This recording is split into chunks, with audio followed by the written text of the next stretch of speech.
Namaskar and welcome back to the Samyak Hindi channel. I am your instructor Ms. Shrishti Sharma and we are continuing our RAS Mains English series. Having covered the fundamentals of tenses in our previous videos, we are now building on that foundation to help you master the art of effective paragraph writing. In this video, we will share valuable tips, tricks and examples to enhance your writing skills. So let us get started. देखिए आपका जो RAS mains का 4th paper है English language का, उसमें आपका जो C part है that is of composition and later writing. Okay, उसमें हम सबसे पहले यहाँ पर आज कंपोजिशन का पार्ट कवर अप करने वाले हैं. अब इस कंपोजिशन के पार्ट में जो आपका पहला क्वेश्चन आता है वो किस चीज का आता है? वो आता है पैराग्राफ राइटिंग का. जी, आपको 10 मार्क्स का ये क्वेश्चन दिया जाता है कि आपको क्या लिखना है, एक पैराग्राफ लिखना है.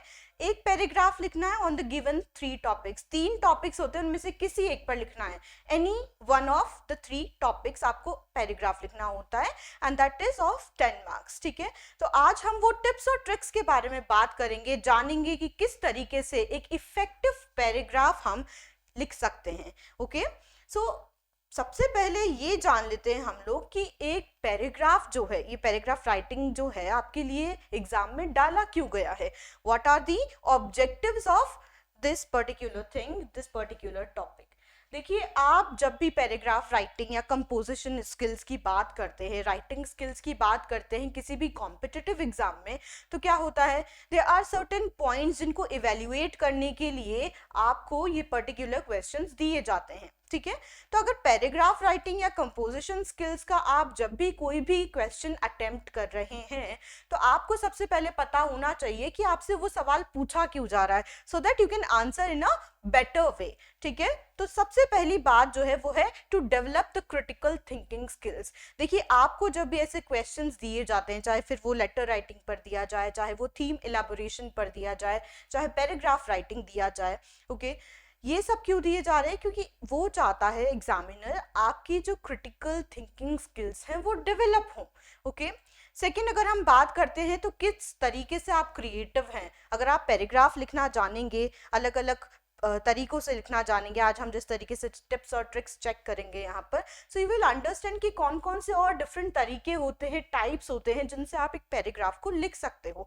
ओके, तो एक तरीके से जब आपकी राइटिंग स्किल्स की बात होती है तो आपकी क्रिएटिविटी भी बढ़ती है, क्रिएटिव राइटिंग जो है वो आपकी स्किल्स इंप्रूव होती है. ओके, नेक्स्ट, अगर हम बात करते हैं RAS की ही, तो इसमें क्या होता है आपको पता है, काफ़ी ज़्यादा फॉर्मल कम्युनिकेशन का यूज़ किया जाता है. And for the formal communication आपको प्रोफेशनल राइटिंग आना होना बहुत ज़्यादा ज़रूरी है.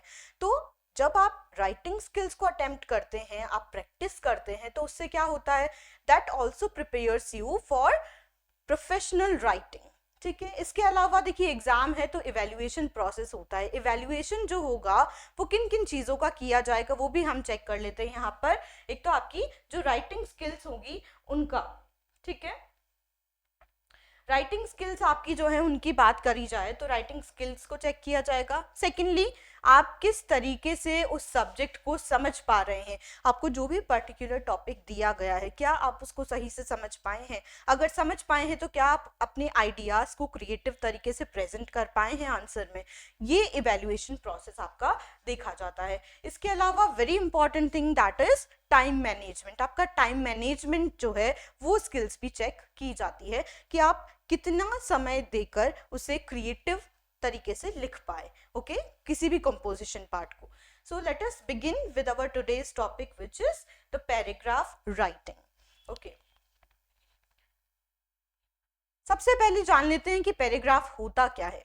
ठीक है, A paragraph is the building block of written communication. जैसा कि मैंने कहा, जब भी हम कोई भी चीज़ क्या करते हैं, कम्युनिकेट करते हैं. देखिए, communication is a 2-way process always. ठीक है, आप अपने थॉट्स, अपने एक्सप्रेशंस, अपने आइडियाज़ को जब एक पर्सन से दूसरे पर्सन तक यानी कि पहुंचा रहे हैं, कन्वे कर रहे हैं with the written mode of communication, या चाहे लेटर हो गया चाहे पैराग्राफ हो गया, तो वो क्या कहलाएगा, रिटन कम्युनिकेशन. तो जब हम पैराग्राफ की पर्टिकुलरली बात करते हैं तो क्या होता है, पैराग्राफ आप जानते हैं सभी हिंदी में क्या कहते हैं, अनुच्छेद कहा जाता है इसे.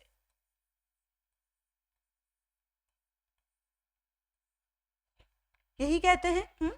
पैराग्राफ अनुच्छेद जो होता है, देखिए आप कभी भी किसी भी बुक को खोलकर पढ़ते हैं, उसमें क्या दिया हुआ होता है, कोई भी बुक आपने खोली, there might be certain topic, कोई एक टॉपिक दिया गया होगा, उस टॉपिक के बारे में कुछ ना कुछ डिस्क्रिप्शंस दिए हुए होंगे, और उन डिस्क्रिप्शंस को आप देखिएगा कि वो पैराग्राफ्स में डिवाइडेड होते हैं, अलग अलग पैराग्राफ्स। जैसे ही आइडिया या थॉट प्रोसेस चेंज हुआ, पैराग्राफ चेंज कर दिया जाता है, and you might have notice कि उसमें क्या होता है, स्लाइटली थोड़ा सा लाइन इंटेंडेड होती है, ठीक है। तो अब हम यहाँ पे बात कर रहे हैं किस चीज़ की, पैराग्राफ राइटिंग की। अब पैराग्राफ क्या होता है, कोई भी टॉपिक के बारे में आपने कोई भी बात लिखी, डिस्क्राइब किया उस चीज़ को, तो आप किसकी हेल्प लेते हैं, पैराग्राफ की। इसीलिए जब भी आप क्या करते, चाहे आप ऐसे लिख रहे हो, शॉर्ट स्टोरी लिख रहे हो, आर्टिकल लिख रहे हो, लेटर राइटिंग कर रहे हो, कोई भी ऐसी चीज कर रहे हो, तो you will always need paragraph. तो पैराग्राफ क्या होता है, बेसिकली ग्रुप ऑफ सेंटेंसेस होता है जो कि एक पर्टिकुलर टॉपिक के बारे में कोई आइडिया कन्वे करे, कोई आपका थॉट प्रोसेस कन्वे करे, दैट इज कॉल्ड पैराग्राफ। और पैराग्राफ के बलबूते पर ही, पैराग्राफ की जो नींव है उसी से आप क्या कर सकते हैं, रिटन कम्युनिकेशन कर सकते हैं, एंड दैट इज वाई हम यहाँ पर क्या बोल रहे हैं कि पैराग्राफ बिल्डिंग ब्लॉक है रिटन कम्युनिकेशन का, ठीक है। आगे और इंपॉर्टेंट बात यहाँ पर चेक कर लेते हैं, it conveys a single main idea और topic through a coherent and organised group of sentences. देखिए जैसा कि मैंने आपको कहा, ग्रुप ऑफ सेंटेंसेस आपको वहां पर देखने को मिलेगा, और एक पर्टिकुलर टॉपिक के बारे में कोहेरेंट यानी कि अंडरस्टैंडिंग, ठीक है, एक अंडरस्टैंडेबल आपको वहां पर लॉजिकल सीक्वेंस में चीजें मिलेगी, देखने को सेंटेंसेस मिलेंगे, जिसके बिहाफ पर आप समझ पाओगे कि किस टॉपिक के बारे में बात हो रही है। Next, it is a self-contained unit that presents information in a logical and readable manner. देखिए जब भी आप पैराग्राफ लिखते हैं तो आपको लॉजिकल मैनर में चलना चाहिए कि पहले ये हुआ, उसके बाद ये हुआ, उसके बाद ये हुआ, ठीक है। तो हमेशा क्रोनोलॉजी को आपको फॉलो करना चाहिए, ताकि जो डेवलपमेंट है आइडियाज का, वो दूसरा जो भी रीडर है बेसिकली वो भी इजीली अंडरस्टैंड कर पाए, और लॉजिकल ही होना चाहिए, ठीक है। तो this is the main part about paragraph writing. Now let us talk about the key characteristics of a good paragraph. देखिए पैराग्राफ हमने समझ लिया है, क्यों लिखने को आता है एग्जाम में ये भी हमने समझ लिया है। अब हम सबसे पहले बात करेंगे कि एक अच्छा पैराग्राफ लिखने के लिए क्या क्या इंपॉर्टेंट फीचर्स होते हैं, क्या क्या जरूरत की बातें होती है जो हमें जाननी जरूरी है। सबसे पहले है यूनिटी। देखिए जब भी आप पैराग्राफ लिख रहे हैं, ओके, तो आप क्या करेंगे, उसमें एक यूनिटी बनाकर रखेंगे, ओके। जितने भी आपके सेंटेंसेस हैं वो उस पर्टिकुलर टॉपिक पर ही फोकस्ड होने चाहिए, ऐसा नहीं कि आप ऑफ टॉपिक चले गए। जो भी आपने बात करी पैराग्राफ में, देखिए आपके एग्जाम में तो सिर्फ एक पैराग्राफ ही लिखने को आएगा, सिर्फ एक ही, okay. But if we are talking about the paragraphs जो आप लिख रहे हैं किसी भी बुक के लिए, किसी भी ऐसे के अंदर, किसी भी आर्टिकल के अंदर, किसी भी लेटर के अंदर, तो उसमें भी यूनिटी थ्रू आउट होना बहुत ज़्यादा ज़रूरी है, ठीक है। तो when we are talking about a single paragraph only, तो वहाँ तो बहुत ज़्यादा ज़रूरी है ये चीज़, क्योंकि आपके पास सिर्फ 200 शब्द ही दिए जाते हैं कि 200 शब्दों के अंदर ही you have to write a paragraph on any one of the topics, जो भी 3 वहाँ पर आपको दिए जाते हैं, और उसी के आपके 10 मार्क्स है। तो क्योंकि आपको जज किया जाएगा, इवेल्युएट किया जाएगा on the basis of those around 20 lines only, तो वहाँ पर तो आपको बहुत अच्छे तरीके से लिखना और ज़्यादा ज़रूरी है। तो मेक श्योर कि आपके जितने भी सेंटेंसेस आप वहाँ पर लिख रहे हो वो क्या हो, यूनाइटेड हो, कनेक्टेड हो, एक ही आइडिया जिसके बारे में हमें बात करनी है, जिस टॉपिक को आपने चूज किया है एग्जाम में क्वेश्चन से, उसी के बारे में वो बात करे, ऑफ टॉपिक वो ना हो जाए, ओके। तो ये बहुत ज़्यादा ज़रूरी चीज़ है। सेकंड, कोहेरेंस होना काफ़ी ज़्यादा ज़रूरी है। कोहेरेंस मतलब अंडरस्टैंडेबल वो होना चाहिए। आप जो भी पैराग्राफ लिख रहे हो उसमें जो आपके सेंटेंसेस होंगे वो लॉजिकली डेवलप करें, टॉपिक के बारे में जो भी बात कर रहे हैं, बेसिक से स्टार्ट करके भी आप शुरू कर सकते हैं, ठीक है। बेसिक से आपने स्टार्ट किया, उसको आगे आपने एलाबोरेट कर दिया, that can also be one part. और आपको इररिलेवेंट एग्जाम्पल्स या उससे रिलेटेड इवेंट्स और इंसिडेंट्स को अवॉइड करना है टोटली, ठीक है।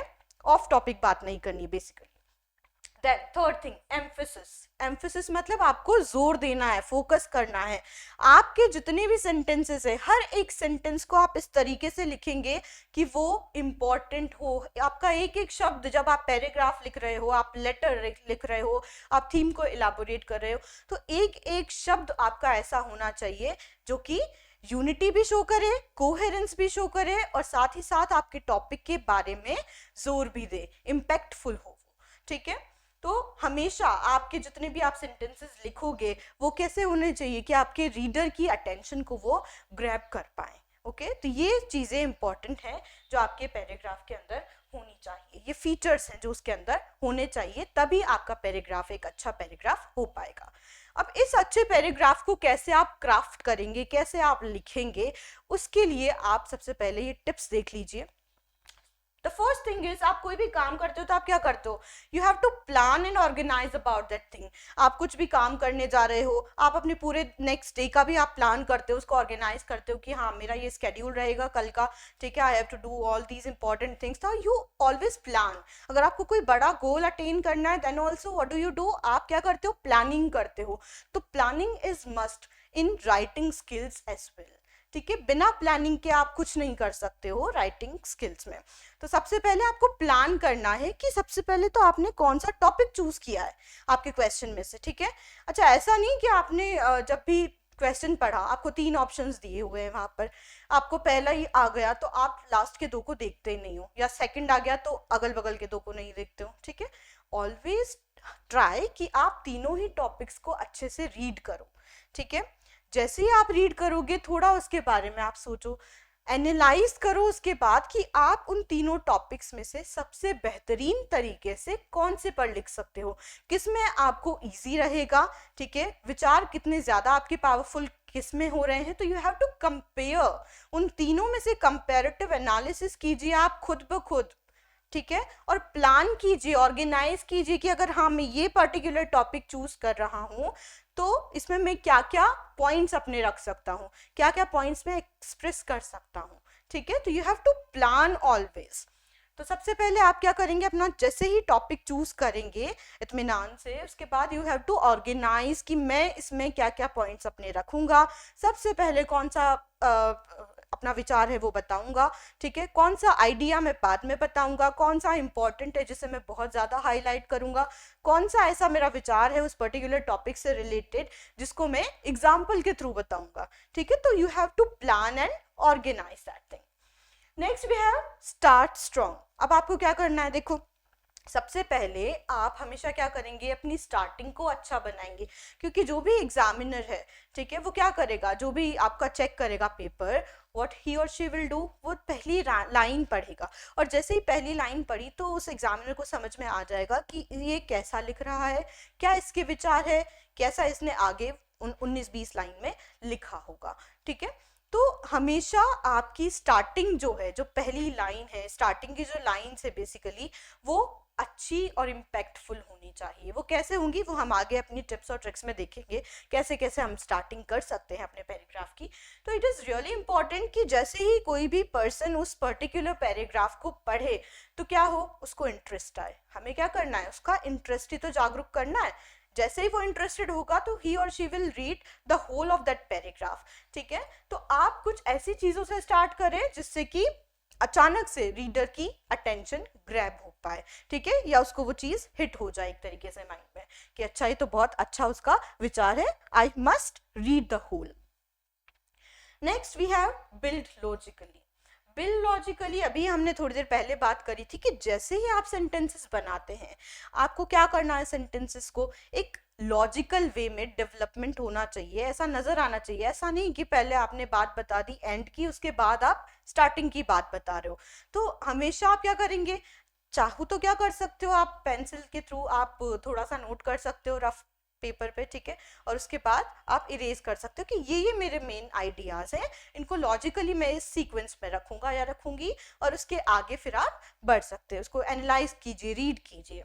तो लॉजिकल होना चाहिए हमेशा। ओके, और जो कि क्या हो, लास्ट में उस पर्टिकुलर चीज का कंक्लूजन भी निकाले। तो हमेशा अपने सेंटेंसेस को लॉजिकली रखें, सीक्वेंस में। ठीक है, अरेंज करें। लास्ट क्या होगा यहाँ पर, एंड विथ इम्पैक्ट। देखिए स्टार्टिंग अच्छी हुई, नो डाउट अच्छी बात है, बट ऐसा नहीं है कि स्टार्टिंग अच्छी होने के बाद क्या हो जाए, सारा खराब हो जाए इंप्रेशन हमारा, ठीक है। तो थ्रू आउट द पैराग्राफ आपको यूनिटी बनाकर रखनी है। जो इस यूनिटी की हम बात कर रहे थे वो यही है कि स्टार्टिंग अच्छा है, सिर्फ ऐसा नहीं होना चाहिए और फिर बीच में गायब हो गया सब कुछ। स्टार्टिंग अच्छी है, उसी यूनिटी उसी कनेक्टिविटी को बनाकर रखिए, उसका जो मेन कंटेंट होगा उसके बारे में, और लास्ट में कंक्लूजन के बारे में, ठीक है। देखिए जब भी हम बात करते हैं कंपोजिशन की, ठीक है, या फिर लेटर राइटिंग की, तो काफी इंपॉर्टेंट बात क्या होती है वो देखते हैं हम। 3 पार्ट्स होते हैं हमेशा, ठीक है। जब भी आप कंपोजिशन करते हो या राइटिंग स्किल्स करते हो, तो जैसे पैराग्राफ की ही बात कर रहे हैं हम या लेटर की ही बात कर रहे हैं, 3 इंपॉर्टेंट पार्ट्स होते हैं इन चीजों के। क्या होता है, सबसे पहला होता है इंट्रोडक्टरी पार्ट, ठीक है, इंट्रोडक्शन ही लिख दीजिए या इंट्रोडक्टरी पार्ट। दूसरा क्या होता है, मेन कंटेंट, जिस मुद्दे पे आप बात करने वाले हो वो मुद्दा, ठीक है, या फिर आप इसको बॉडी भी कह देते हो कई बार, ठीक है, जो मेन बॉडी है, जो मेन कंटेंट है। और थर्ड क्या होता है, कंक्लूजन या फिर कंक्लूडिंग पार्ट।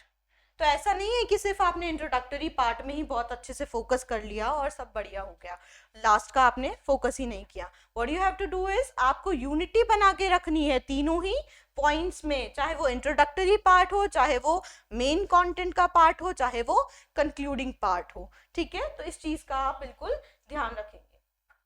चलिए let us see the next thing. हमने यहाँ पर अभी कवर अप कर लिया है कि किस तरीके से हम, क्या क्या ऐसी टिप्स है जिनके थ्रू हम क्राफ्ट कर सकते हैं इफेक्टिव पैराग्राफ, ठीक है। अब हम देखते हैं कि एक पैराग्राफ के एलिमेंट्स क्या क्या होते हैं, किन तत्वों से बना हुआ होता है पैराग्राफ, और हम किस तरीके से बेसिक से लेकर अच्छे से अच्छा इफेक्टिव पैराग्राफ बना पाए। तो देखिए एलिमेंट्स जब देख रहे हैं तो बात करते हैं सबसे पहले टॉपिक सेंटेंस की। आप में से हो सकता है काफी लोगों को पता हो कि टॉपिक सेंटेंस क्या होता है, और जिनको नहीं पता है उनको हम आज बताएंगे। देखिए पैराग्राफ की हेडिंग आपने डाल दी है सबसे पहले, जो भी टॉपिक आपने चूज किया है क्वेश्चन में से एनालाइज करके, प्लान एंड ऑर्गेनाइज करके, तो सबसे पहले आप क्या लिखोगे, उस टॉपिक को हेडिंग में लिख दोगे, ठीक है, उस टॉपिक का नाम। अच्छा ये भी चीज ध्यान रखें, हमेशा स्पेलिंग्स सही लिखें, क्योंकि ये तो क्वेश्चन में ही दिया हुआ होगा टॉपिक, तो वहां से आप कॉपी करके लिख सकते हैं आराम से, बट स्पेलिंग एरर्स बिल्कुल ना करें, okay. That gives a bad impression, अगर आपने देख के भी गलत लिखा तो फिर तो क्या ही हो सकता है। नेक्स्ट देखिए, जो हेडिंग के जस्ट बाद आप जो स्टार्टिंग करेंगे, जो पहला सेंटेंस लिखेंगे which will be related to that particular heading, particular topic, जो उसको इंट्रोड्यूस करेगा। इंट्रोडक्टरी पार्ट है क्योंकि सबसे पहला है, हमने यही बात करी है। स्टार्टिंग की कुछ लाइंस क्या हो गया, पैराग्राफ तो हमें कितने का लिखना है, 200 वर्ड्स का ही लिखना है, यहाँ पर लगभग 20-21 लाइन हो जाएगी आराम से, ठीक है। तो अच्छा, आपको लिमिट एक्सीड नहीं करनी है, 200 शब्द दिए गए हैं तो 200 ही लिखने हैं, ऐसा नहीं कि 400-500 लिख दिए। काफ़ी बच्चे ये जो चीज़ है मानते नहीं है, समझते नहीं है, या फिर उनको लगता है कि मार्क्स कम मिलेंगे अगर हमने कम लिखा तो। देखिए पैराग्राफ राइटिंग का मकसद ही यही है कि उसको पैराग्राफ की तरह लिखा जाए, ठीक है। तो जितनी वर्ड लिमिट दी गई है, 200 शब्द की वर्ड लिमिट आपको दी गई है, तो लगभग 20 से 21 लाइन में वो हो जाएगा सम अप। आपको उतना ही लिखना है, ऐसा नहीं कि पूरा पेज भर दिया या 2 पेज भर दिए, you don't have to do that, उसमें भी आपके मार्क्स डिडक्ट हो जाएंगे, ओके। टॉपिक सेंटेंस की हम बात कर रहे थे, तो हेडिंग से जस्ट बात, जैसे ही आप स्टार्टिंग करते हो, इंट्रोड्यूस करते हो अपने टॉपिक के बारे में, कुछ तो लिखोगे, तो वो जो पहला सेंटेंस होता है which introduces the main idea of the topic, that is called the topic sentence. तो हमेशा ये टॉपिक सेंटेंस आप इंक्लूड करें अपने पैराग्राफ को इफेक्टिव बनाने के लिए। इसके बाद है सपोर्टिंग सेंटेंसेस। देखिए अब आप क्या करोगे, आपने इंट्रोड्यूस कर दिया है अपने टॉपिक को, ठीक है। इसके बाद आपके जो भी विचार है, आप उनको जैसे ही प्रेजेंट करना चाह रहे हो, प्रस्तुत करना चाह रहे हो इन द रिटन मोड, तो आप क्या करोगे, वहां पर एग्जाम्पल्स की हेल्प लोगे, ठीक है, एविडेंस यानी कि फैक्ट्स या फिगर्स की हेल्प लोगे, डेटा अगर आपको याद है तो you can use that also, तो वो काफी इंपैक्टफुल बना देता है चीजों को, ठीक है। तो जब भी आप किसी भी बारे में डिस्कस कर रहे हैं, लिख रहे हैं, ठीक है, डिस्क्राइब कर रहे हैं, तो क्या होगा वहां पर, you will always use the supporting sentences. जो भी सेंटेंसेस सपोर्ट कर पाए वो सपोर्टिंग सेंटेंसेस हो जाएंगे। स्टार्टिंग किससे करी आपने, टॉपिक सेंटेंस से, ठीक है। इसके अलावा आप क्या क्या यूज कर सकते हो आपके पैराग्राफ में, देखिए transitions, create smooth connections between sentences. देखिए ऐसा ना हो कि आपका जो पैराग्राफ है उसकी स्टार्टिंग की 2 लाइन कुछ और कह रही है, आपके सपोर्टिंग सेंटेंसेस कुछ और कह रहे हैं, ठीक है। हमेशा अगर आप ट्रांजिशन कर रहे हैं, ट्रांजिशन मतलब आप जो भी पैराग्राफ लिख रहे हैं आपने थोड़ा सा उसका मेन आइडिया बता दिया along with the supporting sentences, ठीक है, बट आप चाह रहे हो कि उसी मुद्दे के बारे में कुछ एक और विचार है आपका जो कि उस पर्टिकुलर बात से थोड़ा सा हटके है, ठीक है, तो आप क्या करोगे वहां पे ट्रांजिशन कर रहे हो, मतलब थोड़ा सा आइडिया में चेंज कर रहे हो। तो जैसे ही चेंज करोगे तो बट जो कंटिन्यूटी है, जो यूनिटी है, जो कनेक्टिविटी है वो तो मेंटेन रखनी पड़ेगी ना।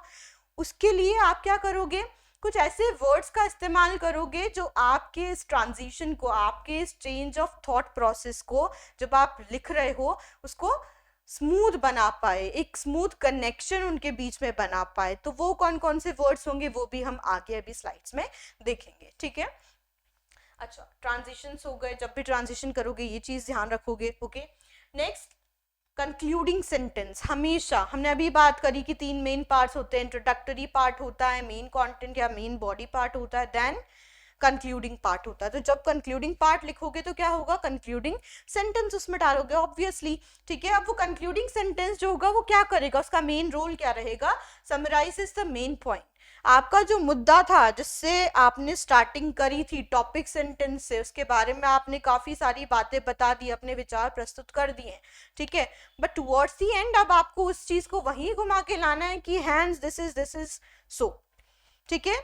जिस तरीके से आप क्या करते हैं, हैंस दिस इज प्रूव्ड लिख देते हो कई बार, उस तरीके से यहाँ पर ये तो नहीं लिखना है एज इट इज, बट आपको कनेक्शन बनाकर रखना है उस पर्टिकुलर टॉपिक सेंटेंस से, उस मेन हेडिंग से, और उसी से कनेक्ट करते हुए आप यहाँ पर उस सेंटेंस को कंक्लूड करोगे, उस पैराग्राफ को कंक्लूड करोगे। अभी आगे हम सैंपल्स भी चेक करेंगे, ठीक है, चलिए।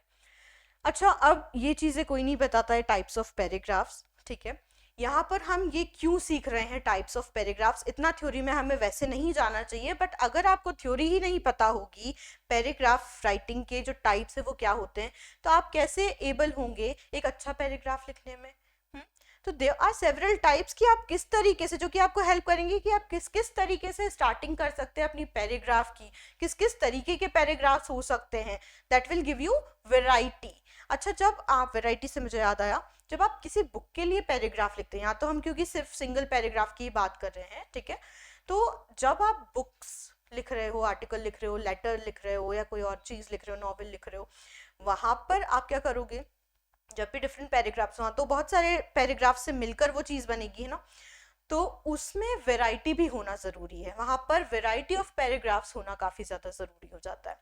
बट यहाँ पर सेंटेंसेस के अंदर ही थोड़ी सी वैरायटी होनी चाहिए, काफी ज्यादा भी नहीं, थोड़ी सी होनी चाहिए, जो कि आपके आइडियाज को डिफर भी कर सके, कि हाँ आपके आइडियाज एक ही बात को आप घुमा नहीं रहे हो, यू हैव मल्टीपल आइडियाज, वो आपकी बात एक्सप्रेस होना भी जरूरी है, साथ साथ वो कनेक्टिव भी रहे थ्रू आउट, ठीक है।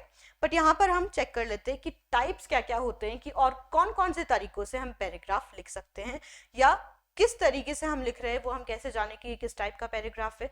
सो let us focus on that first of all. तो सबसे पहला है नैरेटिव पैराग्राफ। नैरेटिव पैराग्राफ क्या होता है, टेल्स अ स्टोरी और recounts events.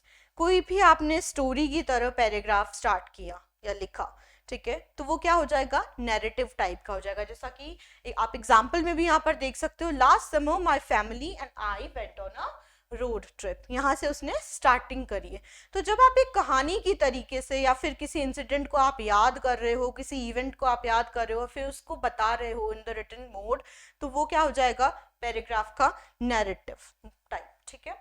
Then second we have descriptive type. Descriptive यानी कि क्या करेगा, ऑब्वियसली आपको डिस्क्राइब करेगा चीजों को बहुत माइन्यूट मैनर में, जैसे कि देखिए, uses vivid language to create a sensory experience। काफी माइन्यूट तरीके से यहाँ पे डिस्क्रिप्शन दिया गया है। एग्जाम्पल में, तो beach was a paradise of soft golden sand, वो नॉर्मली भी लिख सकता था, बट उसने यहाँ पर थोड़ा और उसको एलाबोरेट किया है, डिस्क्राइब किया, उसका विवरण थोड़ा एक्स्ट्रा दिया है, तो दैट मीन्स ये क्या है, डिस्क्रिप्टिव टाइप ऑफ पैराग्राफ है।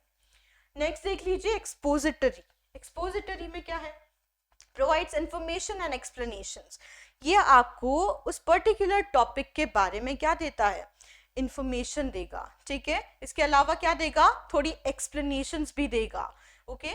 एग्जाम्पल देखिए यहाँ पर, जैसे कि टॉपिक है आपके पैराग्राफ का, फॉर एग्जाम्पल फोटोसिंथेसिस, तो यहाँ पर ये बिगिनिंग कर रहा है, photosynthesis is the process by which plants convert sunlight into energy, ठीक है। और इसके आगे काफी सारा आप लिख सकते हैं, ओके। तो जब माइन्यूट डिटेल बताई जाए, कोई इंफॉर्मेशन प्रोवाइड की जाए, तो वो क्या हो जाता है, expository type of paragraph, okay. I hope you understood. Let us move forward. चलिए कंटिन्यूएशन में देखते हैं, फोर्थ टाइप क्या है यहाँ पर, परसुएसिव। परसुएसिव का मतलब है जो कि आपको कन्विंस करे किसी न किसी तरीके से, ठीक है, जो रीडर्स को कन्विंस करे कि एक पर्टिकुलर हमारा व्यू पॉइंट है, पॉइंट ऑफ व्यू है, उसी के बारे में वो भी क्रिटिकली थिंक करे, उसको सोचने पर मजबूर हो जाए। तो देखिए यहाँ पर example, switching to renewable energy sources is not only environmentally responsible. इसके आगे भी देखिए, इसने रीडर की जो अटेंशन है उसको ग्रैब करने की भी कोशिश करी, साथ साथ उसने इस तरीके से इसकी बिगनिंग करी है कि जो भी रीडर है वो एक बार को सोचने को मजबूर हो जाए कि ये क्या कह रहा है, क्या ये सही कह रहा है, ठीक है। तो इस तरीके से जब आप स्टार्ट करते हो, जहां पर रीडर को ही आप कन्विंस करने की कोशिश करते हो, इस तरीके से जब लिखा जाता है तो वो परसुएसिव टाइप ऑफ पैराग्राफ हो जाता है। Next is comparative. कंपैरेटिव में क्या होगा, आप किन्हीं 2 या 3 चीजों के बीच में, ज्यादा भी हो सकती है, कंपैरिजन करेंगे। यूजुअली 2 ही हम मानते हैं कंपैरिजन के लिए, ठीक है। तो कंपैरेटिव स्टडी जब आप करेंगे और कंपैरेटिव स्टडी के बेसिस पर जब अपना पैराग्राफ बनाएंगे, लिखेंगे, वो क्या हो जाएगा, आपका कंपैरेटिव पैराग्राफ। अच्छा, इसमें आप क्या क्या चीजों पे फोकस कर सकते हो, सिमिलैरिटीज और डिफरेंसेस, ठीक है। For example, both cats and dogs make wonderful pets, but इसके आगे भी कुछ है, ओके। क्या कह रहा है वो, कि दोनों कैट्स और डॉग्स, चाहे कुत्ते हों चाहे बिल्लियां हों, दोनों ही क्या है, अच्छे पेट्स होते हैं, बट अब आगे उसके जो भी व्यू पॉइंट्स होंगे उसने एक्सप्रेस किया होगा उनको, ओके। तो ये जब भी आप ऐसे कंपैरेटिव एनालिसिस करके उसके बारे में एक्सप्रेस करते हो इन द रिटन मोड, वो क्या हो जाता है, comparative type of paragraph. Last is the cause and effect paragraph. देखिए, आप जब भी किसी भी टॉपिक के बारे में क्या कर रहे हो, उसके बारे में एक्सप्लेनेशन तो दे ही रहे हो, और वहां पर एक रिलेशनशिप भी बता रहे हो कि ये हुआ तो क्यों हुआ, ठीक है, इसका कॉज क्या था, इस इफेक्ट का कॉज क्या था, ठीक है, ये रिजल्ट निकला तो कैसे निकला, क्यों निकला। तो देखिए आप यहाँ पर एग्जाम्पल भी, The heavy rainfall led to flooding in the city streets, कि क्योंकि heavy rainfall हुई उसकी वजह से क्या हुआ, सिटी में फ्लड आ गई, ओके, बाढ़ आ गई। तो जब आप ऐसे कॉज एंड इफेक्ट बताते हो, सबसे पहले आप उसका क्या बता रहे हो, जो रीजन है वो बता रहे हो, और उस रीजन के बाद आप क्या बता रहे हो, उसका कॉन्सिक्वेंस बता रहे हो, उसका रिजल्ट बता रहे हो कि ये हुआ, उसके होने से ये हुआ। तो ऐसे पैराग्राफ्स जब भी आप लिखते हो तो that is called cause and effect paragraph, ठीक है। आई hope you understood these types of paragraphs. अब जब भी आप पैराग्राफ्स लिखोगे तो आप इन चीजों को समझ सकते हो कि आप जैसे ही आपका टाइम आया प्लान और ऑर्गेनाइज करने का, तो at that point of time आप क्या कर सकते हो, आराम से इस चीज को भी एनालाइज और प्लान कर सकते हो कि मैं अपने पैराग्राफ को किस तरीके से लिखूंगा according to the topic. These types can change, आप अपने तरीके से लिख सकते हो कि कौन सा टाइप आपके लिए बेस्ट होगा। इसीलिए मैंने यहाँ पर ये टाइप्स ऑफ पैराग्राफ्स बताए हैं आपको। इन 6 के 6 टाइप्स में से आप देख सकते हो कौन सा ज़्यादा इम्पैक्टफुल होगा आपके अकॉर्डिंग, आप किस में सबसे ज़्यादा अपने थॉट्स को एक्सप्रेस कर सकते हो, तो आप उसी तरीके से स्टार्ट कर सकते हो, ठीक है। तो ये 6 टाइप्स काफ़ी ज़्यादा इम्पॉर्टेंट है। चलिए इसके बाद हम देख लेते हैं की टिप्स एंड ट्रिक्स। की टिप्स एंड ट्रिक्स में क्या क्या आएगा, update your GK and stay focus. देखिए सबसे पहले और इम्पॉर्टेंट बात यही होती है, चाहे आपको कम्युनिकेशन करना हो, ठीक है, चाहे आपको ग्रुप डिस्कशंस में भेजा जाए कभी भी, चाहे आपको इंटरव्यूज में जाना हो, हमेशा क्या इंपॉर्टेंट चीज़ है, चाहे आप रिटन कम्युनिकेशन कर रहे हैं, राइटिंग स्किल्स कर रहे हैं, कंपोजिशन कर रहे हैं, आपकी जीके जो है अच्छी होनी चाहिए, काफ़ी अच्छी होनी चाहिए। आपकी करंट अभी जीके क्या चल रही है, क्या करंट सिचुएशंस चल रही है, so you have to know your surroundings, कि मेरे अगल बगल क्या हो रहा है, मेरे जहाँ पर मैं रह रहा हूँ उस सिटी में, उस गांव में क्या हो रहा है, ठीक है, क्या क्या वहाँ के मेन मुद्दे चल रहे हैं। देन जिस डिस्ट्रिक्ट में आप रह रहे हैं उस डिस्ट्रिक्ट वाइज आप देखिए, स्टेट वाइज देखिए, नेशन वाइज देखिए ऑफ कोर्स, और वर्ल्ड का जीके भी आपको आना जरूरी है। तो ऑलवेज ट्राई कि आपका जीके जिन जिन चीज़ों से अपडेट हो पाए आप वो सारी चीज़ें प्रैक्टिस करते रहें। Read your newspapers on time, read the magazines, watch the news, do what ever you can. आजकल सोशल मीडिया के थ्रू भी काफ़ी ज़्यादा इन्फॉर्मेशंस फ्लोट होती हैं, तो अगर आप उसका सही इस्तेमाल कर रहे हैं तो you can also update your GK from that platform also. चलिए, इसके अलावा स्टे फोकस्ड। सबसे इंपॉर्टेंट बात क्या है कि जब भी आप, ये मैंने आपको थोड़ी देर पहले भी बताया था, कि जब भी आप कोई पैराग्राफ लिख रहे हैं या कोई भी कंपोजिशन का पार्ट लिख रहे हैं तो क्या करेंगे, इररेलेवेंट टॉपिक के बारे में बात नहीं करेंगे, ऑफ टॉपिक इंफॉर्मेशन आप वहां पर नहीं देंगे, जो मुद्दा है उस मुद्दे पर ही बने रहेंगे। ऐसा नहीं उस मुद्दे में कोई और फालतू की चीज घुसा दिया आपने, कोई दूसरा टॉपिक घुसा दिया, ठीक है, टाइटैनिक की स्टोरी जो बच्चे लिखाते हैं वो घुसा दी, ऐसी चीजें आपको नहीं करनी है। आपको इन चीजों को अवॉइड करना है, ऑफ टॉपिक इंफॉर्मेशन बिल्कुल नहीं देनी है, जो टॉपिक है उससे रिलेटेड ही इंफॉर्मेशन हमेशा देनी है। और वो इंफॉर्मेशन आप कब दे पाओगे, जब आपकी जीके अच्छी होगी, जब आपके अंदर विचार होंगे, तभी आप एक्सप्रेस कर पाओगे, पर्टिकुलर टॉपिक पर पैराग्राफ लिख पाओगे, ठीक है। ऐसा कोई टॉपिक दे दिया गया वहां पर जिसके बारे में आपको नॉलेज ही नहीं है, तो आप फिर टाइटैनिक की स्टोरी ही लिख कर आओगे वहां पर। So it is better to update your GK. Clear? तो these points are really important. यही की और टिप्स और ट्रिक्स है जिनसे आप एक अच्छा पैराग्राफ लिख पाओगे। तो सबसे इंपॉर्टेंट बात, पहली बात क्या है कि आप अपनी जनरल नॉलेज को बढ़ाइए, ठीक है।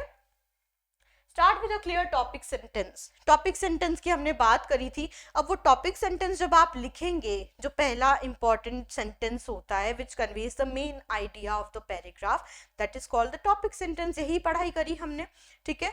अब उसको अप्लाई भी तो करना है, जो अभी तक हमने पढ़ाई करी उसको अप्लाई करेंगे आप लोग। अप्लाई करते वक्त ये ध्यान रखना है कि वो जो टॉपिक सेंटेंस आप बता रहे हो वो क्लियर हो, क्लैरिटी प्रेजेंट कर पाए। ऐसा नहीं आप कुछ और सोच रहे हो और आपने लिख कुछ और दिया और उसका अर्थ का अनर्थ हो गया। इसीलिए हमने सबसे पहले टेंसेस पढ़े हैं, ताकि आप सही तरीके से सेंटेंस को फ्रेम कर पाएं और अपने विचार व्यक्त कर पाएं। तो अगर आपने नहीं देखी है वो पुरानी वीडियोस हमारी टेंसेस वाली, तो you can go and check them first, ठीक है। क्योंकि किसी भी चीज को लिखने के लिए आपको क्या जरूरत है, जैसे कम्युनिकेशन आप करो, चाहे वो वर्बल करो चाहे फिर आप वो रिटन करो, ठीक है, क्या जरूरत है सबसे ज्यादा आपको उसमें, इंग्लिश की जब बात कर रहे हैं तो आपको टेंसेस आना काफी ज्यादा जरूरी है। अगर आप बात कुछ कहना चाह रहे हो, आपको टेंसेस नहीं आते, आपने ग्रामेटिकल एरर्स कर दी, तो वो अर्थ का अनर्थ ही हो जाएगा फिर। That is why it is always important कि आपका जो टॉपिक सेंटेंस है, क्योंकि वो इम्पैक्टफुल होना जरूरी है। पहली लाइन है जिसको पढ़ते ही जो भी रीडर है, जो भी एग्जामिनर है, उसको समझ आ जाएगा कि आपने आगे भी कैसा लिखा होगा, आगे की 19 लाइन कैसी लिखी होगी, ठीक है। तो इट इज इंपॉर्टेंट कि आप अपना जो टॉपिक सेंटेंस है वो क्लियरली प्रेजेंट करें। देखिए, इसका भी एक तरीका होता है। What you can do is, आप छोटे छोटे सिंपल सेंटेंसेस को यूज कर सकते हो। अगर आप बहुत लंबा खींच दोगे एक ही सेंटेंस को, तो वो मीनिंगफुल कम होगा और थोड़ा इररेलेवेंट ज्यादा होने लगेगा, ठीक है। उसको पढ़ने में भी रीडर को मजा नहीं आएगा। तो ऑलवेज ट्राई कि आप जब भी सेंटेंसेस यूज कर रहे हैं पैराग्राफ में, क्योंकि हमने बात करी है एक एक शब्द, एक एक सेंटेंस वहां पर बहुत अहम रोल प्ले करेगा। So that is important. आप क्या करें, छोटे छोटे सेंटेंसेस का यूज करें, उससे रीडर को भी आसानी रहेगी और आप अपने जो विचार वहां पर व्यक्त कर रहे हैं उसमें भी आसानी रहेगी, ठीक है। और टेंसेस में गड़बड़ होने की भी कम चांसेस रहेंगे। अंडरस्टूड? चलिए, तो क्लैरिटी होना काफी ज्यादा जरूरी है, वरना समझ ही नहीं पाएगा अगला पर्सन जो भी उसको रीड कर रहा होगा कि आप क्या एग्जैक्टली कहना चाह रहे हो। डन है ये भी। तीसरी बात कर लेते हैं, प्रोवाइड सपोर्ट एंड एविडेंस। देखिए, आप जब भी ऐसे बड़े कॉम्पिटिटिव एग्जाम्स में शामिल होते हैं, वहां पर रिटन कम्युनिकेशन, आप ये जो राइटिंग स्किल्स है, कंपोजिशन पार्ट, इसको अटेम्प्ट कर रहे हैं, तो वहां पर एक आपसे उम्मीद की जाती है कि आप जो कुछ भी कर रहे हो उसको आप सपोर्ट करो अपने एग्जाम्पल्स के थ्रू, अपने एविडेंसेस के थ्रू, ठीक है, फैक्चुअल डेटा के थ्रू। ये बहुत ज़्यादा आपसे एक्सपेक्टेशंस रखी जाती है। तो ऑलवेज देखो, ये भी चीज़ कैसे पॉसिबल होगी जब तक आपकी जीके अपडेटेड नहीं होगी, वो भी पॉसिबल नहीं होगी। अगर आपको पता ही नहीं है कौन सी चीज़ कौन से ईयर में कितनी हुई, क्या उसका डेटा था, तो would you be able to give the examples or supporting evidences here? No, you won't be able to do that. तो that is important कि सबसे पहले तो जीके अपडेट करो, स्टार्टिंग आप क्लियरली करो अपने जो भी पैराग्राफ लिख रहे हो उसकी, और उसके बाद उसको हमेशा सपोर्ट करो सेंटेंसेस के थ्रू, डेटास के थ्रू, एविडेंसेस के थ्रू कि इस चीज की वजह से हम ये बात कह रहे हैं और ये लॉजिकल है, ओके, प्रैक्टिकल है, ऐसा बता सकते हो आप, उससे वो आपका पैराग्राफ इम्पैक्टफुल बनेगा। सॉरी, नेक्स्ट बात कर लेते हैं यूज ट्रांजिशन वर्ड्स। हमने इसकी बात करी थी, जैसे ही आपका थॉट प्रोसेस हल्का सा चेंज हो रहा है, टॉपिक पर तो रह रहा है बट थोड़ा सा विचार दूसरा आपको व्यक्त करना है उसी मेन टॉपिक पर, तो आप वहां पर ट्रांजिशन वर्ड्स का यूज करेंगे। ट्रांजिशन वर्ड्स को यूज करने से क्या होगा, आपकी जो यूनिटी है, जो कनेक्टिविटी है पैराग्राफ के अंदर, वो बनी रहेगी, वो टूटी हुई नहीं लगेगी। ऐसा नहीं लगेगा कि एक बार तो तुमने क्या कह दिया, दूसरी बार में क्या कह दिया, एक यूनिटी बनी रहेगी।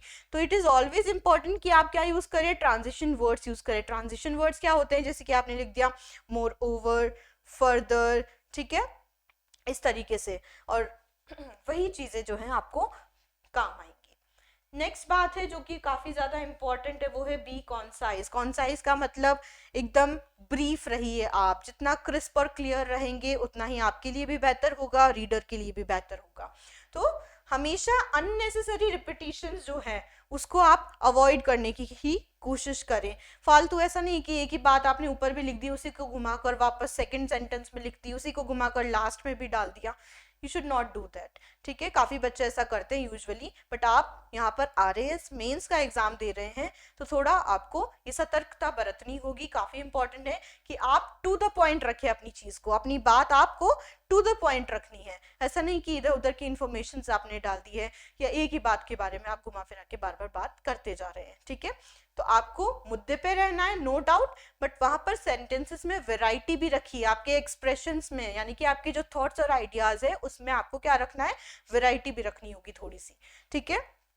तो कंसाइज रहेंगे आप, बिल्कुल ब्रीफ रहेंगे, क्रिस्प रहेंगे, टू द पॉइंट रहेंगे। नेक्स्ट देखिए यहाँ पर किस तरीके से आप और ज्यादा इफेक्टिव पैराग्राफ लिख सकते हो। इसके लिए काफी सारे और पॉइंट्स हैं हमारे पास जिन पे आप फोकस करेंगे तो फॉर श्योर आप क्या कर पाएंगे, एक अच्छा पैराग्राफ लिख पाएंगे।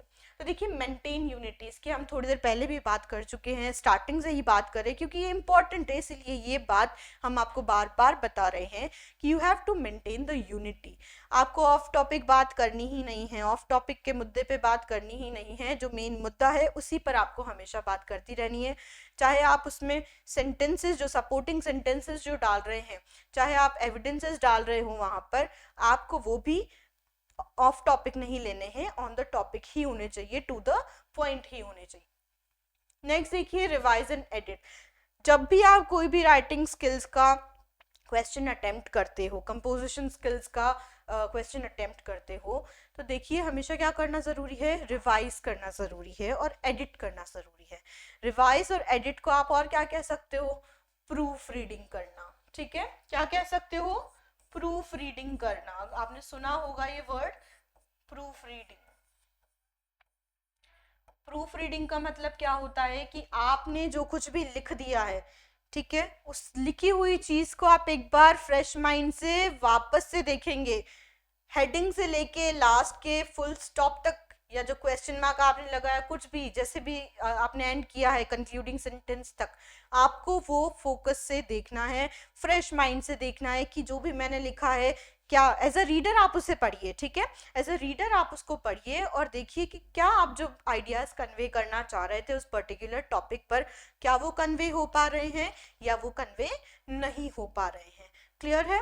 तो ये काफी ज्यादा इंपॉर्टेंट है कि आप उस चीज को रिवाइज करें, ओके। जैसे एग्जाम्स में जाते हैं आप, एग्जाम में जाने के पहले क्या करते हैं, रिवीजन करते हैं, पढ़ तो चुके हो ऑलरेडी, रिवीजन करना is important, it is must thing to do. Just before the examination.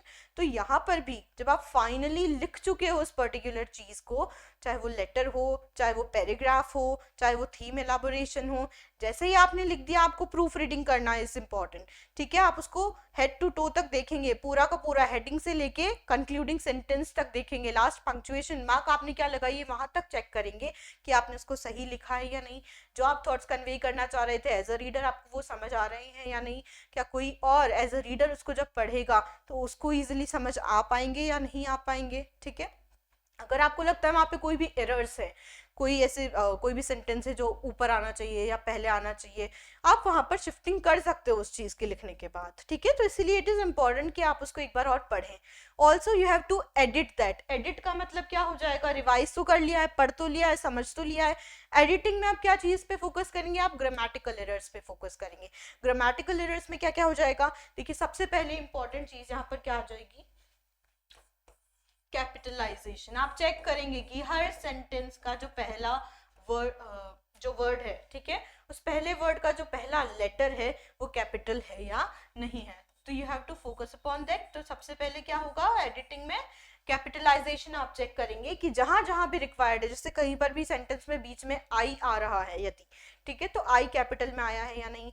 Nouns जो भी आप यूज कर रहे हैं, अगर प्रॉपर नाउन्स है, कॉमन नाउन्स है, वो चेक कीजिए आप। प्रॉपर नाउन्स है तो आप उसको क्या करेंगे, कैपिटल वर्ड्स, कैपिटल लेटर का वहां पर यूज करेंगे उस वर्ड में।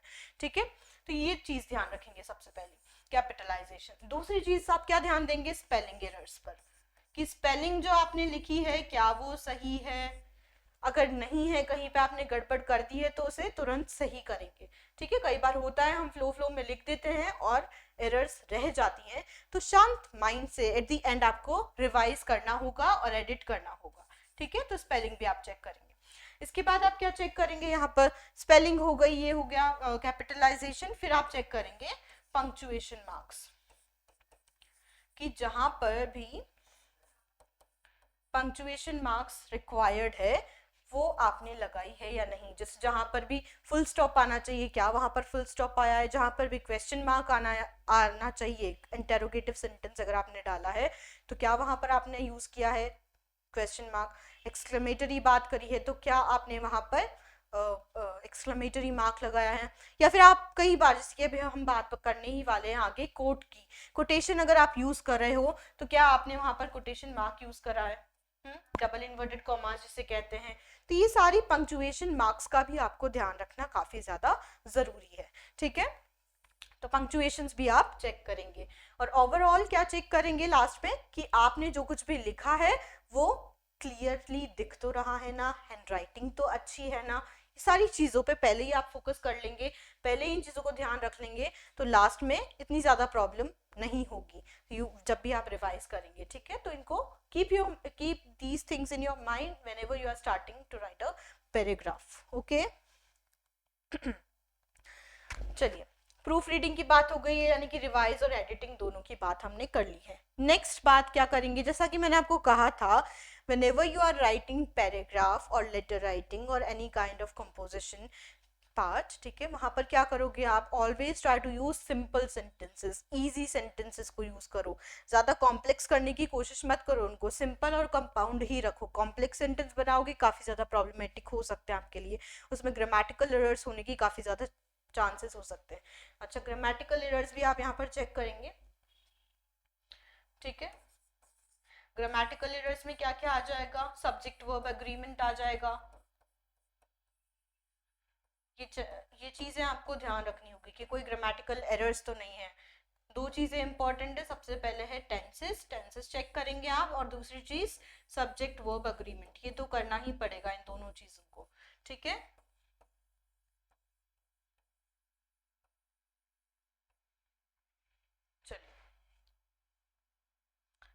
ओके हाँ, तो हम बात कर रहे थे कि सिंपल और इजी सेंटेंसेस हम रखेंगे, ज्यादा से ज्यादा हम सिंपल और कंपाउंड सेंटेंसेस रख सकते हैं। ऑलवेज ट्राई टू अंडरस्टैंड कि आप जो कुछ भी लिखते हो या जो कुछ भी बोलते हो सिंपल लैंग्वेजेस में, ठीक है, जो भी हम नॉर्मली यूज करते हैं, that is always in the active voice. हम आगे पढ़ेंगे अपनी ग्रामर के पार्ट में एक्टिव एंड पैसिव वॉइस, तब मैं आपको ज्यादा अच्छे से इलेबोरेट करूंगी इस पॉइंट के बारे में। बट यहाँ पर जब हम बात करें तो क्या होता है, वॉइस जो यूज किया जाता है जनरली कम्युनिकेशन में, that is active voice. Active voice को ही प्रेफर किया जाता है, ठीक है। देखिए पैसिव वॉइस क्या होता है, जहां पर भी लास्ट में बाय आ जाए, वो हम पूरा फॉर्मूला वहां पर पढ़ेंगे जब हम उसका लेक्चर देखेंगे, ठीक है, एक्टिव और पैसिव वॉइस का। बट यहाँ पर सिंपली यही समझ लीजिए कि हम पैसिव वॉइस में यूजुअली बात नहीं करते हैं, इसलिए always try to prefer the active voice sentences in your writing. Understood? वो क्या होता है, काफी ज्यादा इजी होता है, क्लियर होता है और डायरेक्ट होता है, ठीक है, इसीलिए हम हमेशा एक्टिव वॉइस को प्रेफर करते हैं। तो आप भी सिंपल इजी सेंटेंसेस रखिए, एक्टिव वॉइस रखिए। प्रोवाइड कॉन्टेक्स्ट, नेक्स्ट पॉइंट है आपका प्रोवाइड कॉन्टेक्स्ट। जिस भी चीज के बारे में आप बात करने वाले हैं, टॉपिक सेंटेंस आपने लिख दिया है, सपोर्टिंग सेंटेंसेस आपने लिख दिए हैं, तो उन सपोर्टिंग सेंटेंसेस क्या है, वो या तो आप एग्जाम्पल्स दोगे या फिर आप क्या करेंगे, you will have to provide context, उसका बैकग्राउंड बताएंगे कि जिस भी चीज के बारे में आप बात कर रहे हो सकता है किसी रीडर को पता हो सकता है किसी को ना हो उस पर्टिकुलर टॉपिक के बारे में नॉलेज। तो आपको इस माइंडसेट से अपना पैराग्राफ लिखना है कि वो जो भी टॉपिक है आपका, उसके बारे में आप बेसिक जो डिटेल्स है, बेसिक जो कॉन्टेक्स्ट है, जो बैकग्राउंड है उसका, वो भी बताएं, ठीक है। चलिए नेक्स्ट बात कर लेते हैं हम यहाँ पर, and with a strong closing sentence. हमेशा आपका जो कंक्लूडिंग सेंटेंस होगा वो भी इम्पैक्टफुल होना काफ़ी ज़्यादा ज़रूरी है, ठीक है। अगर बिना सर पैर के लिखोगे पैराग्राफ तो कोई फ़ायदा नहीं होगा, नंबर नहीं मिलेंगे। तो इट इज़ इम्पॉर्टेंट कि इंट्रोडक्टरी अगर अच्छा है तो ऐसा नहीं कि बीच में और लास्ट का आपने खो दिया है, बेकार कर दिया है काम। लास्ट तक, till the last punctuation mark you are using in your concluding sentence, तब तक आपको अपनी यूनिटी जो है, क्लैरिटी जो है, कोहेरेंस जो है, जो डेवलपमेंट था लॉजिकल, ठीक है, सीक्वेंस जो था टेंसेस का, आपके सेंटेंसेस का, वो सब कुछ आपको माइंड में रखते हुए क्या करना है, यहाँ पर यूज करना है। क्लोजिंग सेंटेंस भी उतना ही इम्पैक्टफुल होना चाहिए, उतना ही पावरफुल होना चाहिए जितना आपका पहला टॉपिक सेंटेंस था। अंडरस्टूड? तो इट इज इम्पॉर्टेंट कि आपका जो लास्टिंग इंप्रेशन होगा बेसिकली वो क्या होगा, वो आखिरी जो शब्द होंगे, आपका जो लास्ट सेंटेंस होगा, उसी से आपका लास्टिंग इंप्रेशन पड़ेगा, उसी के बेसिस पर आपको मार्क्स दिए जाएंगे। ऑब्वियसली लास्ट लाइन को भी पढ़ा जाएगा, तो दैट इज इम्पॉर्टेंट कि लास्ट तक आप अपनी जो पावरफुल एक्सप्रेस कर रहे हैं तरीके से अपने थॉट्स को, वो लास्ट तक बरकरार रहे, ठीक है। अच्छा, सबसे इंपॉर्टेंट चीज क्या है यहाँ पर, practice practice practice. We all know practice makes a man perfect, ठीक है। तो जितना प्रैक्टिस करोगे राइटिंग का उतना ज्यादा आपको बेनिफिट होगा। अच्छा, सिर्फ राइटिंग से नहीं होगा, रीडिंग भी प्रैक्टिस कीजिए। जितना रीड करोगे, जितना अपनी नॉलेज को अपडेट करोगे, उतना ही ज़्यादा आपके माइंड में थॉट्स आएंगे। अगर थॉट्स ही नहीं होंगे तो क्या पैराग्राफ लिखोगे आप? तो सबसे पहले क्या इंपॉर्टेंट है कि आपके अंदर थॉट्स हो। वो किससे आएंगे? By practising reading. जैसा कि मैंने आपको बताया, जितना ज़्यादा हो सके रीड करो, करंट नॉलेज अपनी बढ़ाओ, ठीक है, जो सराउंडिंग्स में क्या क्या हो रहा है उसको जानो। और उसके बाद सेकंड पार्ट क्या आ जाएगा, you have to practise writing. तो for example what you can do is, आप प्रैक्टिस कैसे कर सकते हो रोजाना। आपने फॉर एग्जाम्पल किसी भी टॉपिक के बारे में न्यूज़पेपर में पढ़ा, या आपके आसपास कुछ ऐसी चीज चल रही है, पॉलिटिकल हो गई या फिर वो फाइनेंस से रिलेटेड हो गई, ठीक है, जनता से रिलेटेड हो गई, कोई भी चीज ऐसी हो सकती है, स्पिरिचुअलिटी से रिलेटेड हो गई, रिलीजन से रिलेटेड हो गई। You must write a paragraph daily about that particular thing, about any topic of your choice. आप लिखने की कोशिश कीजिए, और वो लिखने की कोशिश कैसे होगी, जब तक आपके पास नॉलेज नहीं होगी, उस पर्टिकुलर चीज का ज्ञान नहीं होगा, तब तक आप कुछ नहीं लिख पाओगे ऑब्वियसली, ठीक है। तो पहले अपनी नॉलेज बढ़ाओ और रोज ट्राई करो, जो भी हमने यहाँ पे टिप्स और ट्रिक्स देखी हैं, जितनी प्रैक्टिस करोगे उतना ही आपके लिए बेनिफिशियल होगा। आई होप यू अंडरस्टूड दिस, ठीक है। अब आगे बढ़ते हैं और चेक करते हैं कि किस तरीके से इंपॉर्टेंट हम पार्ट पे फोकस कर लेते हैं, स्टार्ट कैसे करेंगे पैराग्राफ को और एंड कैसे करेंगे। इन दोनों चीज़ों के बारे में थोड़ा और डिस्क्रिप्टिव वे में हम चेक कर लेते हैं। एक मिनट दीजिए, मुझे पानी पी लूँ मैं।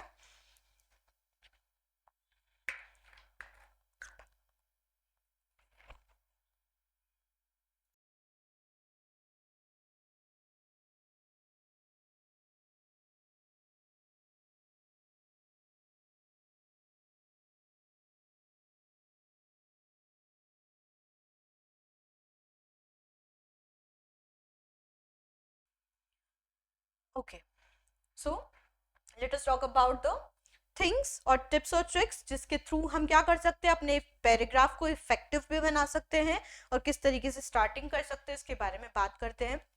Begin with a hook. Hook क्या होगा यहाँ पर कि कोई भी इंटरेस्टिंग बात आपने बताई उस तरीके से आप स्टार्ट कर सकते हो, ठीक है।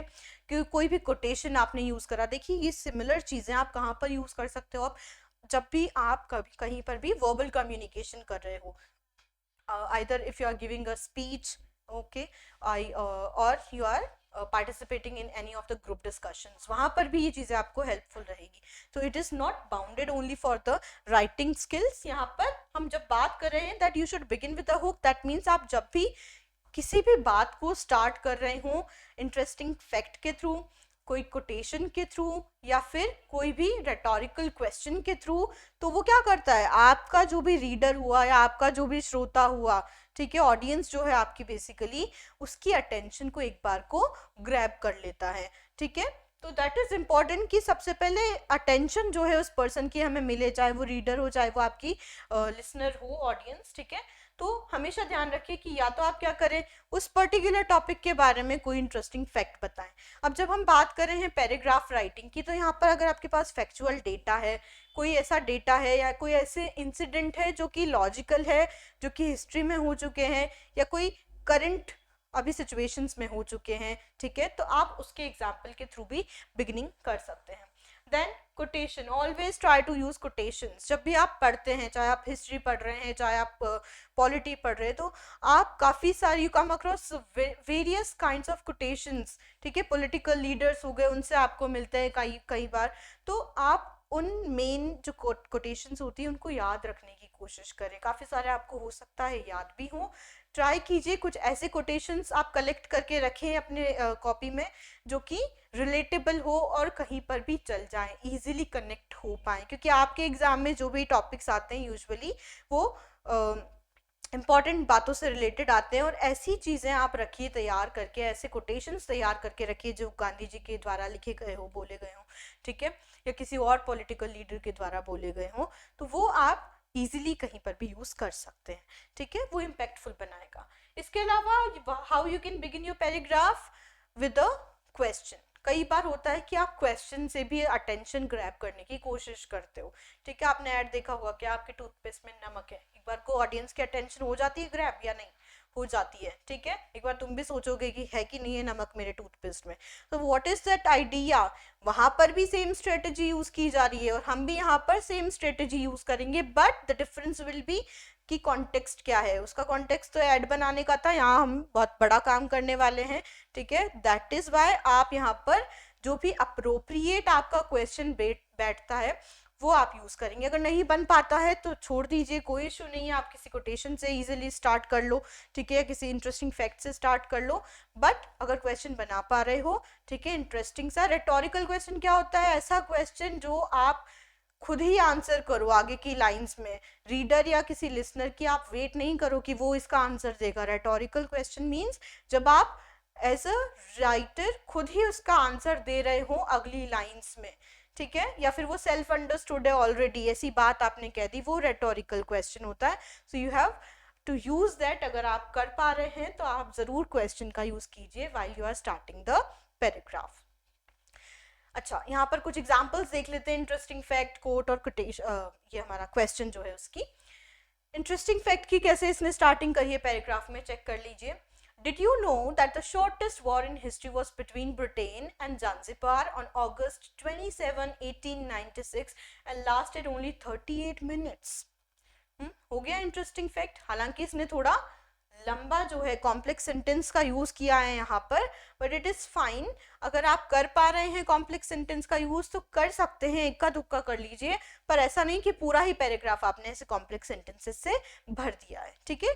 आप चाहो तो इसको शॉर्ट भी कर सकते हो, बट ये इंटरेस्टिंग फैक्ट भी आप कब बता पाओगे, जब आपकी नॉलेज अच्छी होगी, ठीक है। तो ट्राई कीजिए ऐसी कोई इंटरेस्टिंग फैक्ट जो आपके टॉपिक से रिलेटेबल हो, कनेक्टेड हो, ऑफ टॉपिक ना हो, उसी को यूज करें, ओके। नेक्स्ट कोटेशन चेक कर लीजिए। Is Mahatma Gandhi once said. अच्छा, यहाँ पर इसने रिपोर्टेड स्पीच का यूज किया है, तो अगर आप चाहे तो इस वे में भी लिख सकते हैं, अगर नहीं चाहें तो सिंपली लिख सकते हैं, पहले कोटेशन लिख दी डबल इन्वर्टेड कॉमास में यानी कि कोटेशन मार्क्स में, और उसके बाद आप डैश लगाकर लिख सकते हैं महात्मा गांधी, और उसके बाद या फिर उसके रेफरेंस को देते हुए नेक्स्ट सेंटेंस स्टार्ट कर सकते हो। ठीक है, तो वो इजी हो जाएगा काफी ज्यादा। यहाँ पर देख लीजिए उनका कोटेशन इन्होंने क्या दिया है, be the change you wish to see in the world. ठीक है, और इसी को कंटिन्यू करते हुए, इसी मेन आइडिया को कंटिन्यू करते हुए, टॉपिक से रिलेट करते हुए इसने आगे एक और सेंटेंस लिखा है, this quote resonates deeply with the theme of social responsibility. For example इसके पैराग्राफ का टॉपिक क्या था, सोशल रिस्पॉन्सिबिलिटी, तो इसने किस तरीके से इसको कनेक्ट किया है वो तरीका आप देखिए। आपने कोटेशन दे दिया सबसे पहले, उसके बाद आप क्या कह रहे हो यहाँ पर कि ये जो कोट है वो क्या कर रहा है, हमारा जो टॉपिक हमें दिया हुआ है यहाँ पर, या फिर जो सोशल रिस्पॉन्सिबिलिटी का टॉपिक है, इससे काफी ज्यादा रिजोनेट कर रहा है। ठीक है, नेक्स्ट बात कर लेते हैं क्वेश्चन की। क्वेश्चन कैसे स्टार्ट किया है इसने, देखिए, Have you ever wondered how a single action can impact on the environment? For example, इसका क्या था, पैराग्राफ का जो टॉपिक था वो एनवायरनमेंट से रिलेटेड था, तो इसने इस तरीके से इसकी स्टार्टिंग करी है। अच्छा, इंटेरोगेटिव भी कब बना पाओगे, अब आप जब टेंसेस सीखोगे, तो टेंसेस की वीडियोस जरूर चेक कर लेना, क्योंकि जब तक आप टेंसेस नहीं जानोगे, सेंटेंस का बेसिक स्ट्रक्चर नहीं जानोगे, तब तक आप पैराग्राफ सही से नहीं लिख पाओगे। ठीक है, तो ये चीज आपको ध्यान रखनी है। अच्छा, नेक्स्ट चेक कर लेते हैं टॉपिक सेंटेंस। हम इतनी बार बात कर चुके हैं टॉपिक सेंटेंस क्या है, कैसे लिखना है। ठीक है, ये तो हम समझ गए हैं। अब कुछ एग्जांपल्स भी यहाँ पर देखेंगे। देखिए, टॉपिक सेंटेंस का मेन आइडिया क्या होता है, मेन ऑब्जेक्टिव क्या होता है, कि वो क्या करे, आपके जो पैराग्राफ की हेडिंग है, जिस भी पर्टिकुलर हेडिंग पे, टॉपिक पे आप पैराग्राफ लिख रहे हो, उस पैराग्राफ को क्या करे, उस पैराग्राफ का मेन आइडिया जो है वो कन्वे कर पाए। तो यहाँ पर एग्जाम्पल्स देख लेते हैं हम। इम्पैक्ट ऑफ सोशल मीडिया पे फॉर एग्जाम्पल टॉपिक था आपके पैराग्राफ का, तो आपने क्या लिख दिया, the impact of social media on mental health is a growing concern that requires immediate attention. सही है ये भी। नेक्स्ट देखते हैं, climate change is one of the most pressing issues of our time with far reaching consequences of our planet. ठीक है, climate change के ऊपर हो गया ये भी, कैसे करंट इशू है ये। नेक्स्ट है हमारे पास, the importance of education in shaping the future of our society can not be overstated. ठीक है, तो इस तरीके से इम्पोर्टेंस ऑफ एजुकेशन पर भी आपको यहाँ पर देखने को मिल रहा है। चलिए नेक्स्ट, अब आप देखिए ट्रांजिशन। हम इतनी बार बात कर चुके हैं कि जब भी ट्रांजिशन हो वो स्मूथ कैसे हो, स्मूथ होना चाहिए, और वो कैसे बनाएंगे, मैंने आपको थोड़ी देर पहले ही ये वर्ड्स बताए थे। ठीक है, further, how ever, for, more over, ये सारी चीज़ें, ये सारे वर्ड्स आप जब यूज़ करते हो तो एक स्मूथ कनेक्टिविटी बनाकर रखते हैं आपके सेंटेंसेस के बीच में, whenever there is a change in your idea. Okay, तो यहाँ पर चेक कर लीजिए किस तरीके से आपका पैराग्राफ और आपके फ्रेजेस और सेंटेंसेस कनेक्टेड रहेंगे। सबसे पहले आप किसका यूज कर सकते हो, हाउ एवर का। कैसे यूज किया जा रहा है यहाँ पर, however despite the many benefits of technology there are also several drawbacks that need to be considered. ठीक है, इन एडिशन, आप कुछ एक्स्ट्रा इन्फॉर्मेशन देना चाह रहे हो तो इन एडिशन आप करके बोल सकते हो। आप देख लीजिए एग्जाम्पल यहाँ पर किस तरीके से दिया हुआ है। नेक्स्ट है मीनवाइल। मीनवाइल हाल अभी क्या हो रहा है, इसके अलावा ये सारी चीजें आप, ये सारे वर्ड्स यूज कर सकते हो। काफी सारे वर्ड्स होते हैं, you can make a list of these transition words also. इसके अलावा रेटोरिकल डिवाइसेस की अभी हमने बात करी थी। रेटोरिकल डिवाइसेस क्या होते हैं, रेटोरिकल क्वेश्चन की हमने बेसिकली बात कर ली है ऑलरेडी। अब ये रेटोरिकल क्वेश्चन क्या था, अभी बताया था मैंने, ऐसा क्वेश्चन जो कि राइटर क्या कर रहा है, पूछ तो रहा है, बट ही और she is not expecting to the reader कि वो इसका आंसर करे, या वो वेट भी नहीं कर रहा है। Either that particular question is self understandable, that main idea of that question is self understandable, okay, और what is happening कि वो क्या कर रहा है, आगे ही अगली ही लाइंस में उसका आंसर खुद से देने वाला है। तो यहाँ पे एग्जाम्पल देखते हैं, what is the point of having advanced technology if we can not use it to make the world a better place. ठीक है, अब इसके बाद वो आगे अपने थॉट्स को कंटिन्यू रखने वाला है इसी पर्टिकुलर टॉपिक पर। तो ये जस्ट फॉर द बिगनिंग कि किस तरीके से हम अटेंशन ग्रैब कर पाए, किस तरीके से इफेक्टिव बना पाए अपने पैराग्राफ को, you can begin it with the rhetorical question. Next देखिए अल्यूजन। अल्यूजन को आप हिंदी में कहते हैं प्रासंगिक संदर्भ या इशारा एक तरीके से जो होता है, ठीक है, रेफरेंस जब आप दे रहे हो एक तरीके से किसी भी चीज का। तो यहाँ पर एग्जाम्पल देखिए आप, like the Phoenix rising from the ashes, our society has the capacity to transform and emerge stronger from adversity। कितनी खूबसूरत बात यहाँ पर लिखी हुई है कि जैसे कि फिनिक्स होती है, फिनिक्स कौन है? फिनिक्स एक मिथिकल लेजेंडरी बर्ड होती है इन द ग्रीक माइथोलॉजी, ठीक है। नॉलेज भी आपकी यहाँ पर बढ़ जाएगी, इट इज इंपॉर्टेंट, आप भी यूज कर सकते हैं आगे जाकर इन केस। तो देखिए फिनिक्स जो है ग्रीक माइथोलॉजी में क्या होती है, एक लेजेंडरी बर्ड होती है, और इसमें माना जाता है, ये सिंबल होती है रिन्यूअल का, रिबॉर्न का, ठीक है। तो माना जाता है कि ये जो पक्षी है, ये जो बर्ड है, ये अपनी खुद की एशेज में से क्या करती है, रीबॉर्न कर जाती है। तो उसी के बारे में यहाँ पर उसी का एल्यूजन लेते हुए, उसी का जो प्रासंगिक संदर्भ है उसे लेते हुए क्या है यहाँ पर क्या कहा गया है कि जिस तरीके से एक फिनिक्स होती है, वो जो फिनिक्स बर्ड होती है वो क्या करती है, अपनी खुद की एशेज में से राइज करती है, वापस से उठकर रीबॉर्न हो जाती है, रिन्यूअल हो जाता है उसका, ठीक है।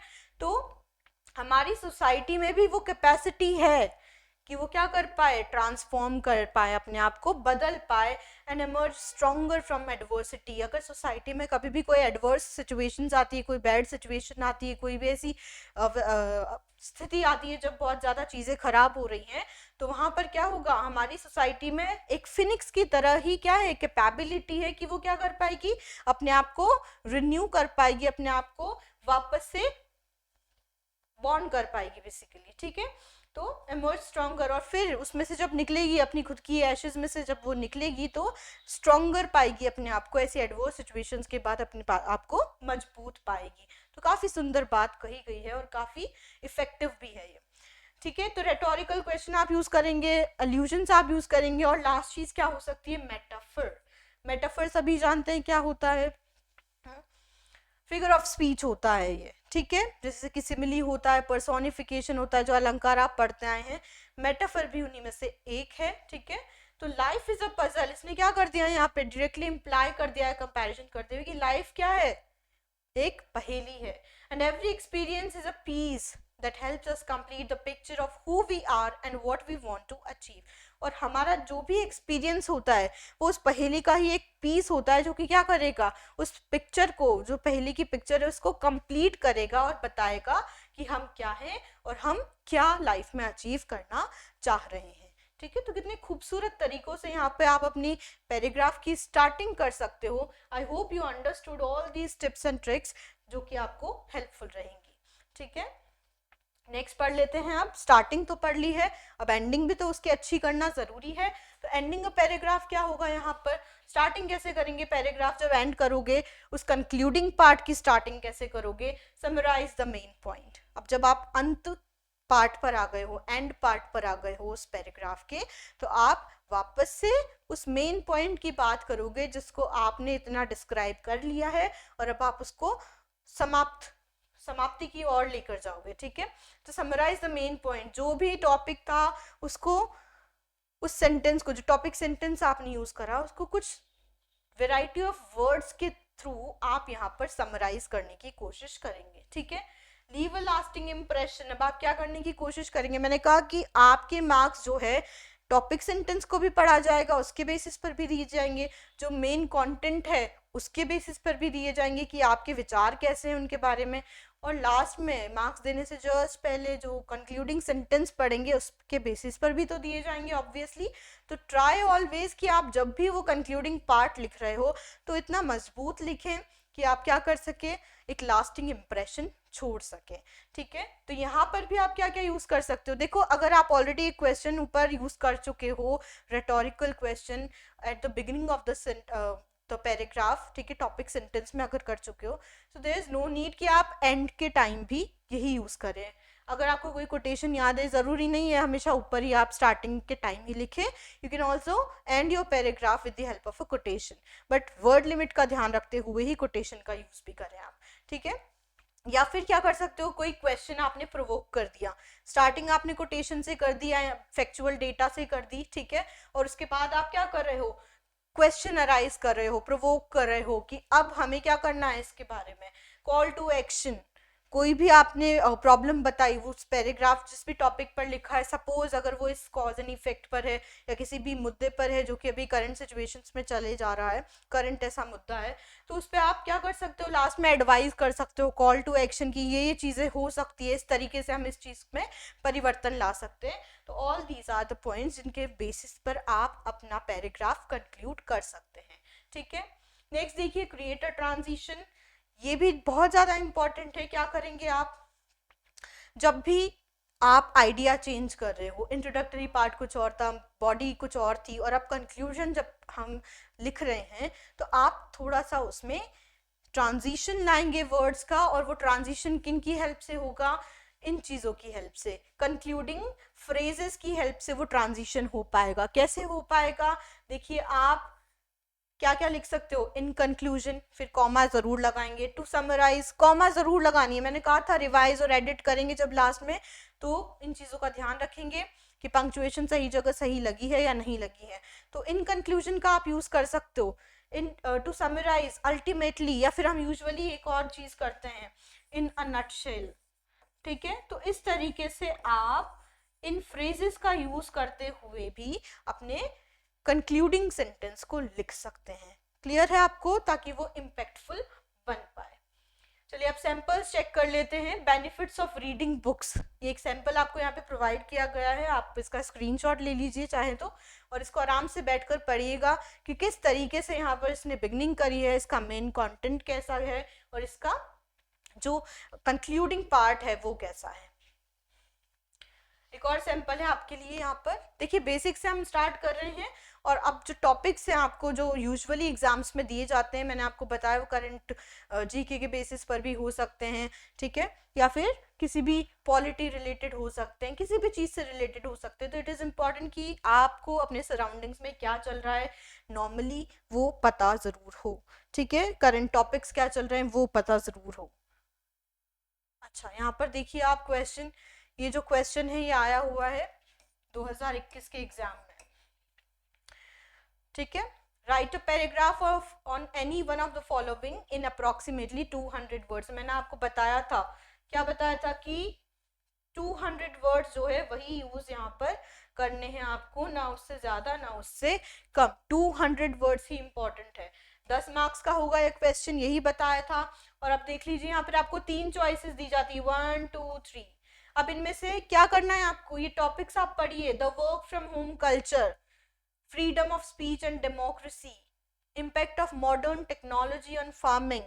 आपको क्या करना है, जैसे अच्छा ये आपको होमवर्क की तरीके से भी मैं आपको एक बार दे रही हूँ, आप जो भी टिप्स और ट्रिक्स मैंने आपको बताई है उसके बेसिस पर सबसे पहले प्लान कीजिए, ऑर्गेनाइज कीजिए अपने आइडियाज़ को, और जब चूज़ कर रहे हो तो सबसे पहले कंपैरेटिव एनालिसिस कीजिए, समझिए पढ़कर टॉपिक्स को कि सबसे बेहतरीन तरीके से आप कौन से टॉपिक पर लिख पाएंगे, आपके विचार सबसे ज़्यादा किस में आ रहे हैं, उसी टॉपिक को आप चूज़ करें। ऐसा नहीं कि काफ़ी इजी लग रहा है वर्क फ्रॉम होम कल्चर तो सबसे पहले ही आपने इसको ही पिक कर लिया, बाकी दो भी इजी हैं, बाकी दो पे भी काफ़ी सारे विचार व्यक्त किए जा सकते हैं। तो तीनों को एक बार ढंग से समझिए, पढ़िए, सोचिए, उसके बाद आप क्या करेंगे, उस पर लिखना स्टार्ट करेंगे, जो भी हमने आज टिप्स और ट्रिक्स को डिस्कस किया है उनके बेसिस पर। एक और क्वेश्चन आपको यहाँ पर दिया हुआ है, देखिए यहाँ पे कौन कौन से टॉपिक्स हैं, ये सारे प्रीवियस ईयर क्वेश्चंस हैं। ठीक है, geopolitical tensions, implication for regional stability. अब आपको इसके बारे में अगर नॉलेज ही नहीं होगी कि ये क्या होता है तो क्या लिखोगे, कुछ नहीं लिख पाओगे। ठीक है, इसीलिए कह रही हूँ कि update your GK and stay focused. इसके बाद है मास सर्विलेंस एंड प्राइवेट राइट्स। अगर इनके बारे में भी आपको नॉलेज नहीं है, इनके नियम नहीं पता है, तो फिर क्या करोगे, किस बारे में लिखोगे। देखिए चाहे वो सिर्फ 200 शब्द हैं, पर आपकी नॉलेज पूरी रिक्वायर्ड है, यहाँ पर आपकी अटेंशन पूरी रिक्वायर्ड है, आपकी स्किल्स पूरी रिक्वायर्ड है, आपका डेडिकेशन और राइटिंग स्किल्स पूरी रिक्वायर्ड है। तो प्लीज़ मेक श्योर कि जो भी टिप्स और ट्रिक्स आज बताई गई हैं उनको फॉलो कीजिए, और जितना रीड कर सकते हैं, और रीडिंग के बाद जितना ज़्यादा आप प्रैक्टिस कर सकते हैं लिख लिख कर पैराग्राफ को, वो कीजिए। ठीक है, ऑलवेज ट्राई कि जितना प्रैक्टिस हो पाए वो करें। आप ट्राई कि डेली एक पैराग्राफ आप जरूर लिखें किसी भी करंट टॉपिक पे of your choice. Okay, social media, interpersonal relationships, ये भी काफ़ी इजी लग रहा है टॉपिक। अब यूजुअली क्या होता है, बच्चे इनको पिक कर लेते कि ये सोशल मीडिया है, मैं लिख दूंगा इस पर। तो आप एक बार तीनों ही टॉपिक्स को क्या करेंगे, समझेंगे। उसके बाद अगर नॉलेज अच्छी है उन टॉपिक्स पर भी तो आप कोशिश ज़रूर करेंगे और ये कंपैरेटिव एनालिसिस करके पता करेंगे अपने खुद से ही कि आप कौन सा बेहतरीन तरीके से लिख पा रहे हैं। तो आई होप ये आपको हेल्पफुल रहा होगा आज का वीडियो। अब अगले वीडियोस में हम देखेंगे कि किस तरीके से थीम एलाबोरेट करनी है।